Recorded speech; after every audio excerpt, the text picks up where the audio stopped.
আরে আম্মু, তুমি এই জায়গায় কেন আসছো? আমি তোমার গাড়ির পিছে পিছে আইছি মা।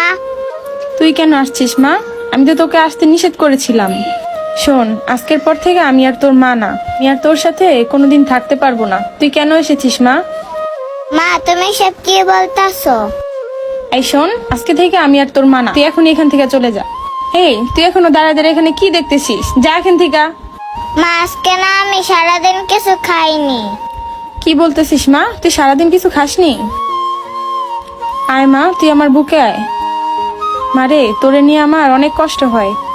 তুই সারাদিন কি করিস না করিস, কিন্তু আমি কি করব মা? তোর নানা তো আমার কোনো কথাই শুনলো না, আমাকে জোর করে বিয়ে দিয়ে দিল। এখন তো আমি অন্যের স্ত্রী। সে কি এখন তোকে মেনে নেবে? কোনোভাবে মেনে নেবে না মা।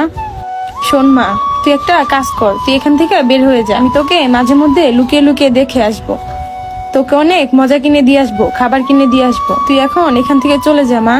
তুই সারাদিন কেন খাসনি মা? তুই না খেলে যে আমিও কষ্ট পাই, সেটা কি তুই জানিস না? শোন মা, শুধু শুধু তুই পাগলামি করিস, তুই এখান থেকে চলে যা। আরে, তোর মনে হয় নতুন বাবা চলে আসছে। তুই একটা কাজ কর, আমি তোকে পর্দার আড়ালে লুকিয়ে রাখি, তুই এখানে চুপ করে থাক। সোনা মা আমার, কোনো কথা বলবি না, চুপচাপ এখানে দাঁড়িয়ে থাকবি। আল্লাহই জানে আজকে কি ধরা খেয়ে যাবো নাকি। যাই হোক, দরজাটা খুলে দিই। কি ব্যাপার, দরজা খুলতে এত দেরি হলো কেন? না, কিছু না, আসেন।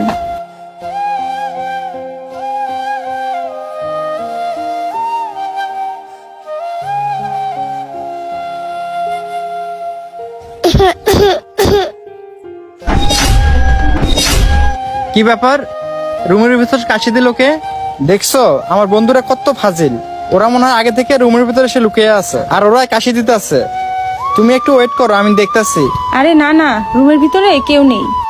আরে কি বলতেছো, কেউ নাই মানে? না, আমার তো মনে হচ্ছে রুমের ভিতরে কেউ লুকিয়ে আছে। আরে বাদ দাও তো, রুমের ভিতরে কেউ নেই, আসো আমরা গল্প করি। আরে আগে বসা যাবে না, আগে ওদেরকে খুঁজে বের করে রুম থেকে বের করে দেয়, তারপরে। মনে হয় খাটের নিচে লুকিয়ে আছে, দেখি তো খাটের নিচে। না, খাটের নিচে তো নেই, তাহলে কোথায় থাকতে পারে? দেখি তো পর্দার নিচে।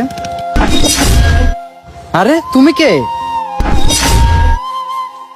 আমি আমার মার কাছে আইছি। কি বলতেছো? তুমি তোমার আম্মুর কাছে আইছো মানে? আর তোমার আম্মুই বা কে? এটা আমার আম্মু। আফসানা, কি বলতেছে এই মেয়েটা? তুমি নাকি ওর মা? আরে জীবন, তুমি ভুল বুঝো না, বাচ্চাটা কি বলতে যে কি বলেছে, ও তো একটা ছোট মেয়ে। আম্মু তুমি মিথ্যা কথা বলতাছো কেন? তুমি তো আমার মা। আফসানা, তুমি সত্য করে বলো তো, ঘটনাটা কি? আর এই মেয়েটা কিসব বলতেছে? হ্যাঁ, এই বাচ্চাটা যা বলতেছে তাই সত্যি, আমি ওর মা। এই তুমি চুপ করো। আফসানা, তুমি এত বড় সত্য একটা ঘটনা তুমি আমার কাছে লুকিয়ে রাখছিলা? তোমার আগে একটা বিয়ে হয়েছিল, তাও আবার একটা বাচ্চাও আছে। শুধু তুমি না, তোমার ফ্যামিলিও আমার কাছ থেকে ঘটনাটা লুকিয়ে রাখছিল। তুমি শুধু আমার সাথে না, তুমি এই ছোট্ট মেয়েটার সাথেও প্রতারণা করছো। কিন্তু কেন বলো আমাকে? চুপ করে আছো কেন?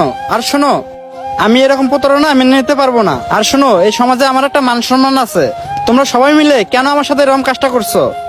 আফসানা শোনো, আমি আর তোমাকে নিয়ে সংসার করতে পারবো না। তুমি এখনই আমার বাসা থেকে বের হয়ে যাও এই বাচ্চাটাকে নিয়ে। হ্যাঁ, আমি এই বাচ্চাটাকে নিয়ে চলে যাব, কিন্তু শোনো, আমি তোমার সাথে এত বড় প্রতারণা করতে চাইনি, কিন্তু আমার পরিবার আমার কোনো কথাই শোনে নাই। আর তুমিও তো আমাকে দেখে পছন্দ করেছিলে, তুমি অনেক ভালো ছেলে, তাই আমাদের পরিবার আমাদের বিয়েটা করিয়ে দিয়েছে। শোনো জীবন, আমি নিজেই তোমার সাথে আর সংসার করব না। আমি চাই না আমার জন্য তোমার এত সুন্দর জীবনটা নষ্ট হয়ে যাক। জীবন, তুমি তোমার মতো সুখে থাকো।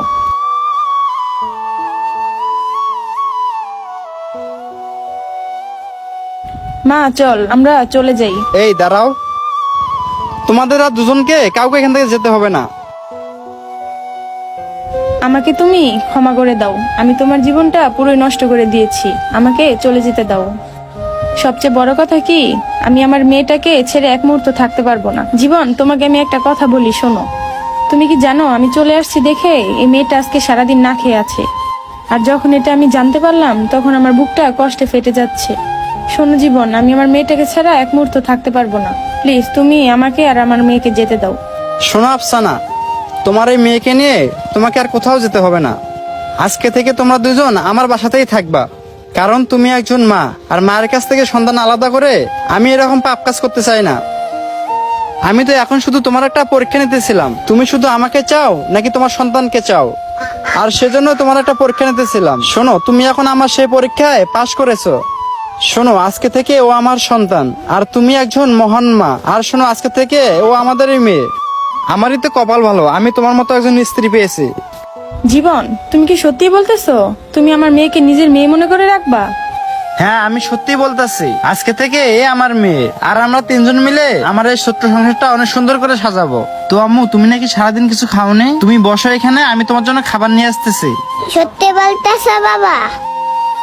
কিছু সময় পর মানুষ আপন হয়ে যায়। আমাদের ভিডিওটি ভালো লাগলে অবশ্যই লাইক, কমেন্ট, শেয়ার করে সকলকে দেখা সুযোগ করে দেবেন। ধন্যবাদ সবাইকে। আসসালামু আলাইকুম।